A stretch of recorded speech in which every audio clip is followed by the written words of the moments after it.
তো ফাইনালি যারা ইরানের প্রেসিডেন্টের মৃত্যুতে বিভিন্ন মানুষের কমেন্ট বক্সে যায় ঈদ মোবারক জানাইতেছেন, তো জনাব আপনাদেরকে কিছু কথা বলি, দয়া করে শুনে যাইবেন। বলি ঈদ কিন্তু বছরে দুইটা আসে, এক ঈদে সালাম দিলে আর এক ঈদে সালামি পাওয়া যাইবেন।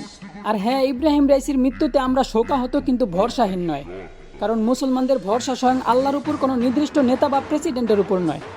আরে ভাই, ভরসা যদি দলের নেতার উপরই হইতো তাহলে বদরের যুদ্ধে 1000 অস্ত্রসজ্জিত সৈন্যের বিরুদ্ধে মাত্র 313 জন অস্ত্র ছাড়া সৈন্যদের বিজয় লাভ করা কখনোই সম্ভব হতো না।